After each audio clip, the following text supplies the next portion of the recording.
उस पर यह होता है कि इमरान खान साहब ने एक बहुत ही ख़तरनाक फ़ैसला तकरीबन तय कर दिया था। वो फ़ैसला ये था कि उन्होंने आर्मी चीफ को सैक करना था और एक नए जनरल को जो है वो आर्मी चीफ बनाना था। वो कहते थे ना कि मेरे पास आखिरी सरप्राइज़ है या आखिरी पत्ता है या आखिरी बॉल है, तो ये उनकी बॉल थी।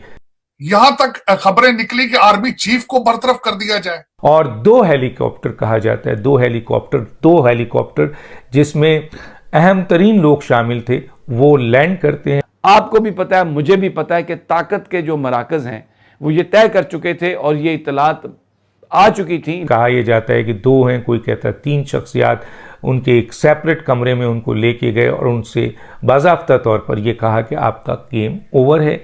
ये बात कि उनके साथ कोई नाजेबा हरकत हुई कि वहां पर किसी को कोई थप्पड़ वगैरह मारे गए। इस्लामाबाद में चाहे मगोइयां भी हैं और गैर मामूली सूरत हाल है, नॉर्मल सूरत हाल नहीं है। कि मुझे सबसे ज्यादा दुख ये हुआ है कि इंटरनेशनल मीडिया में यह भी कहा गया कि जिंदगी के हर मोर्चे में हारने वाली कौम आज असेंबली के अंदर भी हार रही है। ये आपके बारे में इंटरनेशनल मीडिया ने कहा है।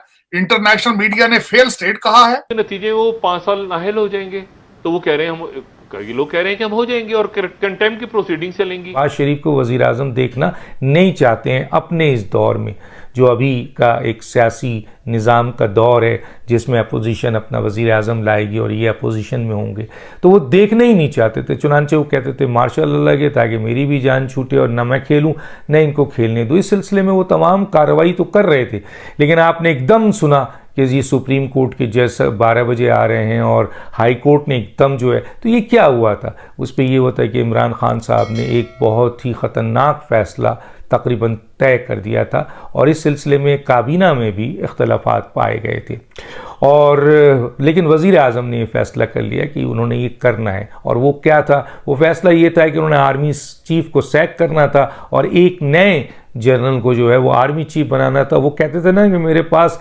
आखिरी सरप्राइज़ है या आखिरी पत्ता है या आखिरी बॉल है, तो ये उनकी बॉल थी, जिसकी बुनियाद पर आपको पता है कि फौरी तौर पर एक पिटीशन भी दाखिल की गई इस्लामाबाद हाई कोर्ट में कि उनको ऐसे इक़दाम से रोका जाए।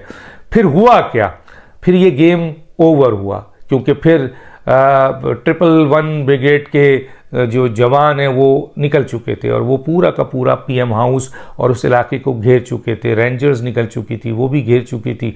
और दो हेलीकॉप्टर कहा जाता है, दो हेलीकॉप्टर जिसमें अहम तरीन लोग शामिल थे, वो लैंड करते हैं और प्राइम मिनिस्टर जिस वक्त आपके वहाँ पे मौजूद कुछ लोगों से गुफ्तगू कर रहे होते और इन चीज़ों को इम्प्लीमेंट करने की कोशिश कर रहे थे, तो उनको इत्तला दी कि दो हेलीकॉप्टर जो है वो लैंड कर चुके हैं। इस सिलसिले में उनके चेहरे पे बड़ी खुशी हुई।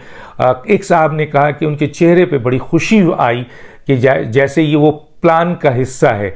बहरहाल वो दो तीन शख्सियात, कहा यह जाता है कि दो हैं, कोई कहता है तीन शख्सियात उनके एक सेपरेट कमरे में उनको लेके गए और उनसे बाज़ाब्ता तौर पर यह कहा कि आपका गेम ओवर है और आप अब आइन और क़ानून को हाथ में ना लें, आप या तो अदम एतमाद फेस करें या इस्तीफ़ा दें, इसके अलावा आपके पास कोई ऑप्शन नहीं है।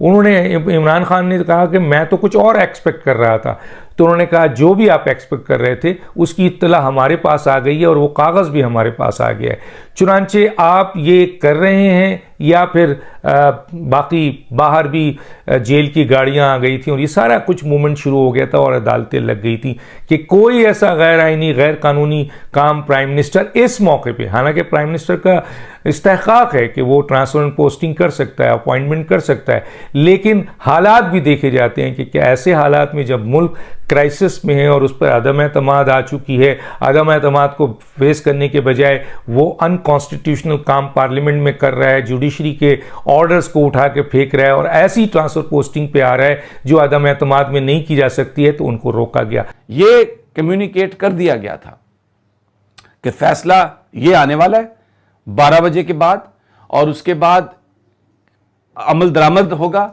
आपका एक साथी जो अमल दरामद से इनकार करेगा वो कंटेम्प्ट उस पर लगेगी, दूसरा इंतजार करेगा उस पर कंटेम्प्ट लगेगी, तीसरा इनकार करेगा उस पर कंटेम्प्ट लगेगी और अगर सारे के सारे भी इतराज करते रहें तो रात में 2 घंटे लगे 3 घंटे लगे सब पर वो कंटेम्प्ट लगेगी और फिर उसके साथ साथ आर्टिकल 6 भी लगाया जाएगा।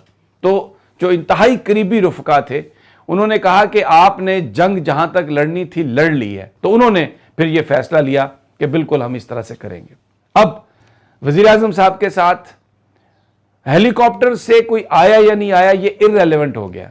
असल बात यह है, आपको भी पता है, मुझे भी पता है कि ताकत के जो मराकज हैं वो ये तय कर चुके थे और ये इतलात आ चुकी थी, लेकिन खौफ का ये आलम था कि वजीर आजम बिल्कुल तुले हुए हैं और वो कोई इंतहाई कदम उठा देंगे, वो कोई डी नोटिफाई किसी को कर देंगे। तो इस्लामाबाद हाई कोर्ट में पिटीशन भी दायर करवा दी गई। ये बात कि उनके साथ कोई नाजेबा हरकत हुई, कि वहां पर किसी को कोई थप्पड़ वगैरह मारे गए, गुस्से में वो बेकाबू नहीं हुए, किसी से कोई बात नहीं की। कल का दिन हमारे लिए एक रोलर कोस्टर की तरह था। इसकी वजह यह है कि सुबह तक तो हालात ठीक थे, वो कि खबरें तो काफी आ रही थी जब से ये नो कॉन्फिडेंस वोट का मामला चला था। पहले 10 o'clock इजलास शुरू हुआ, नो कॉन्फिडेंस वोट, और इमरान खान जो कि अब वजीर आजम नहीं रहे, उन्होंने रात कर दी लेकिन वो नहीं होने दिया। और फिर वही हुआ जिसका डर था कि फिर एक मर्तबा उनसे ये काम करवाया गया, नो कॉन्फिडेंस वोट हो गया और हुकूमत भी बदल चुकी है। शहबाज शरीफ नए प्राइम मिनिस्टर बन चुके हैं। अयाज सादिक जो हैं वो जाहिर है कि कैप्टन ऑफ द शिप, आप इस तरह कह सकते हैं कि वो हाउस को चलाएंगे, यानी वो स्पीकर का रोल अब निभाएंगे। और इमरान खान बनी गाला जा चुके हैं वजीर आजम हाउस छोड़ के। अब बैठे तो वॉशिंगटन में हैं, लेकिन कल से लेकर अब तक पूरा पाकिस्तान, पूरा इंडिया और पूरा अमेरिका, मेरा ख्याल है कि पूरी दुनिया जाग रही है और देख रही है कि ये क्या हो रहा है। सर आप इसको कैसे एनालाइज करेंगे? ये सुबह से लेकर रात तक इमरान खान नहीं मान रहे थे, अचानक क्या हुआ? देखें, ये पूरी दुनिया में जो ये खतरनाक खान के ये जो शो का आखिरी जो 20 चला है, ये आखिरी, इसमें जो मेरा टेक है, जो मेरा इसमें रेलिवेंसी मेरी इसमें जो है वो ये है कि पाकिस्तान का इमेज दुनिया में कितना जलील हुआ है। पाकिस्तान दुनिया में क्या, आज दुनिया क्या सोच रही है, एक इंसान ने अपनी अना के लिए, अपने इक़्तिदार को बचाने के लिए पाकिस्तान को किस तरीके से घसीटा है पूरी दुनिया में। देखिए, एक तो एक ऐसा इंसान जो कि खुददारी में तड़प रहा था, एनआरओ मांगता रहा है, एनआरओ मांगता रहा अपोजिशन से भी और अदारों से भी कि मेरे ऊपर नैब ना छोड़ी जाए। फिर आखिरी टाइम में यह कहता रहा कि बिलावल को वजीर आजम बना लो, शहबाज शरीफ को ना बनाओ। यहां तक कोशिश की गई है कि फौज आ जाए लेकिन अपोजिशन ना आए। यहां तक खबरें निकली कि आर्मी चीफ को बरतरफ कर दिया जाए।